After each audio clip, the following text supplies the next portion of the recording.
گەنجێکی کورد کە پرۆفیسۆری یاریدەدەرە لە زانکۆی هارڤەرد لە ئەمریکا و یەکەمین زانکۆ لە سەراستی جیهان بەهۆی توێژینەوە و دۆزینەوەکانی لە بواری پزیشکی و شێرپەنجەی مێشک خەڵاتی ڕۆشنترین مێشکی ڕۆژهەڵاتی نێوەڕاست و باکووری ئەفریقا بۆ ساڵی 2023 دەباتەوە. ئەم گەنجە ناوی ئارام گەڵاڵیە، لەدایکبووی ساڵی 1982 و لە کۆتاییەکانی ساڵی 1997 بە دەردەسەریەکی زۆر گەیشتونەتە سوێد. من لە باشووری کوردستان لە شاری سلێمانی لەدایک بووم. لە تەمەنی مناڵیە بەداخە باوکم شەهید بوو، دوای ئەوەش بارودۆخی کوردستان تێک چوو شەڕی ناوخۆ دەستی پێکرد. تر بە بنێو بارودۆخەوە ئێمە بڕیارماندا کوردستان بەجێ بێڵین کۆچمان کرد بۆ وڵاتی سوید. بەڕێگەیەکی سەختا بوو، وەختێکی زۆری برد. لە سوێد لە سفرەوە دەست پێ دەکاتەوە و خۆی فێری زمان دەکات و دەگەڕێتەوە بەر خوێندن. لەوێ ویستویانە بیخەنە بەر خوێندنی پیشەیی و بە زووی بیخەنە سەرکارێک، بەڵام ئەو سوور دەبێت لەسەرەوەی زانست بخوێنێت و بەرەو لووتکە هەنگاو بنێت. نەویستیان بمانێرن بۆ ئەو کۆلیژانەی کە ئامادە دەکات بۆ ئیش، بۆ نمونە ئیشی کارەبایی، ئیشی فیتەری، ئەوەی بۆ پێڵەن تەمڕیز وڵاتی خۆمان بۆ ئەو شتانە. بەس من زۆر هەوڵما بچم بۆ کۆلیژی زانستی.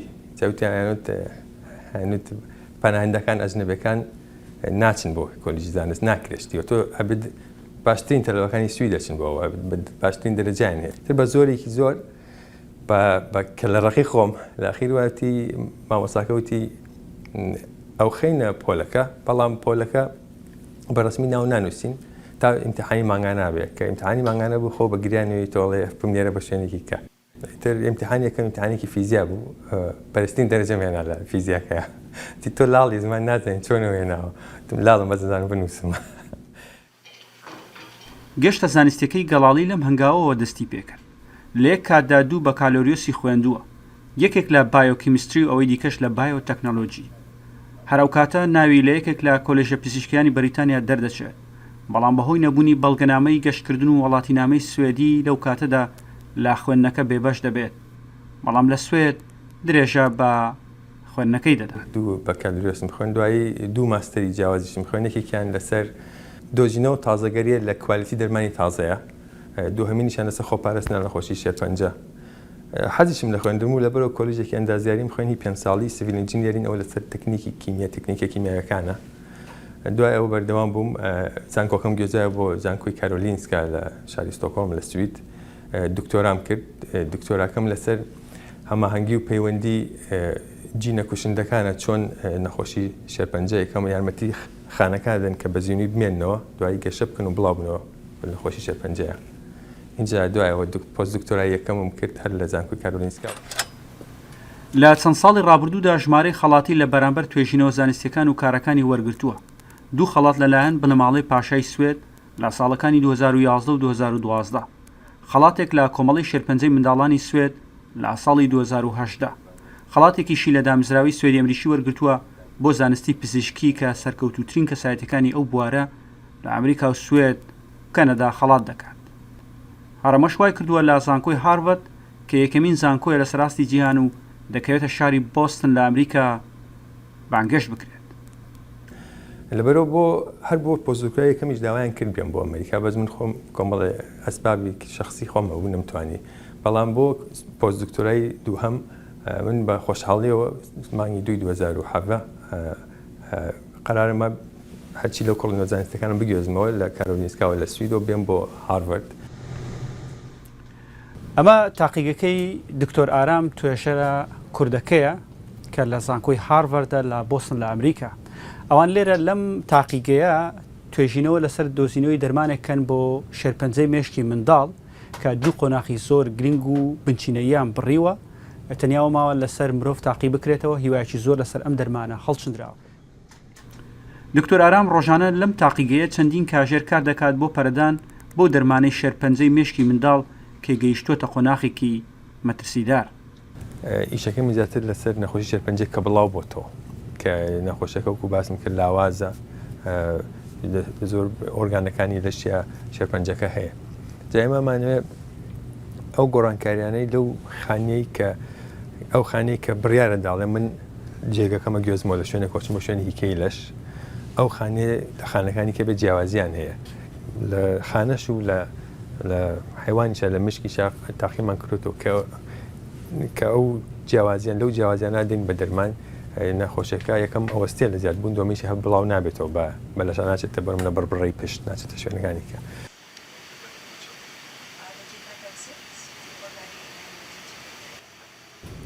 ئیشەکانمان لە هاروارد ئێستا ئیشی لەسەرەکەن لە کۆمەڵی فاسیلیتیمانەیە کە ئەو ئاستەی من دۆزیمە بەکارێنن شەڵا لە چەند ساڵی دااتۆ لەو بڕوایم کە بتوانین دەرمانی تازە شەڵا بگەین لە نەخۆش. ساڵانە ژمارەی خوێندکاری پزیشکی زانکۆی هاروارد لەلایەن دکتۆر ئارام ئەوانە دەخوێنن و هەروەها ڕاهێنانی تاقیگەیی وەردەگرن. ئەمەش بەشێکە لەو کارەی ئێستای لە زانکۆی هاروارد دەیکات. هەموو کارانە و بەتابەتیش دۆزینەوەکەی لە بواری چارەسەری شێرپەنجەی منداڵ وای کردووە لەلایەن زانکۆی هاروارد خەڵاتی ڕۆشنترین مێشکی ڕۆژهەڵاتی نێوەڕاست و باکووری ئەفریقای پێ بدرێت. ئەم خەڵاتە لەلایەن حاکمی دوبەی شێخ محەممەد بن خەلیفە ئەلمەکتوم ساڵ 2014 دامەزراوە بەڵام کە پێداویستەکانی بۆ داناویانە بە زانکۆی هاروارد. زانکۆی هاروارد ساڵانە ئەیدا بە سەرکەوتوترین کەسی ڕۆژهەڵاتی ناوەڕاست و باکووری ئەفریقا بەس بۆ زانستی پزیشکیە. ئیتر منیش خۆشحاڵ بووم ساڵی 2023 کە من ئەمەم وەرگرتووە. هاوکارەکانی دکتۆر ئارام لە زانکۆی هاروارد شایەدی بۆ کارەکانی دەدەن و دۆزینەوەکانی بە گرنگ بۆ زانستی پزیشکی و بەرەنگاربوونەوەی نەخۆشی شێرپەنجە ناو دەبن. دەتوانم بڵێم دۆزینەوەکانی دکتۆر ئارام ناوازن. توێژینەوە داهێنەرەکانی بەڕاستی ڕێگە و ڕوانینی زانستی گۆڕیوە لەبارەی شێرپەنجەی گوازراوە. هەر لەبەر ئەمەش لە ئەوروپا و ئەمریکا خەڵات کراوە. دڵنیاشم دەتوانێت یەکێک لە ئامانجەکانی ژیانی بەدی بێنێت کە بریتیە لە بەرەو پێشبردننی کوالەتی ژیانی نەخۆش و درێژکردنەوەی ژیانی ئەو نەخۆشانەی کە شێرپەنجەی گوازراوە، شێرپەنجەی تون و درێژخایانیان هەیە. Metastatic cancer and aggressive cancer and terminal cancer. Big discoveries can take 5, 10, 15 years. دۆزینەوەی گەورە ڕەنگە 5 یان 15 ساڵ بخانێت، بەڵام لەم 2 ساڵەدا کە ئەو کار لەسەرم جۆرەی شێرپەنجەی مێشک دەکات، ئەو لە ئێستاوە کەسی وەرگری دۆزیوەتەوە کە ئەمەش زۆر گرنگە لە ڕووی خراپ توشبوون بەو جۆرەی شێرپەنجە. هەروەها کار لەسەر جۆری گواستنەوەی ئەم شێرپەنجەی لە مێشک و بەشەکانی دیکەی لەش کردووە، بۆیە کارەکانی ئەو بەڕاستی سەرسابکردن و چاوەڕێی ئەنجامەکانی دەکەم، چونکە دەزانم ئەمە گۆڕانێکی گەورە لە بوارەکەدا دروست دەکەن. ژیانی کۆچبەری و بێباوکی و دوور لە نیشتیمان نەبوونە هۆی وەستاندنی ئارام لە چوونە پێشەوە لە بواری زانست و پزیشکیدا، بەڵکو ئێستا بۆتە هیوای گەورەی ناوەندێکی زانستی بەناوبانگی وەک زانکۆی هاروارد تاکو بتوان چارەسەری نەخۆشیەکی کوشندەی وەک شێرپەنجەی مێشکی منداڵ بدۆزنەوە و شۆڕشێکی گەورە لە زانستی پزیشکیدا بەرپا بکەن. دیارکوردە ڕوودا و بۆستە.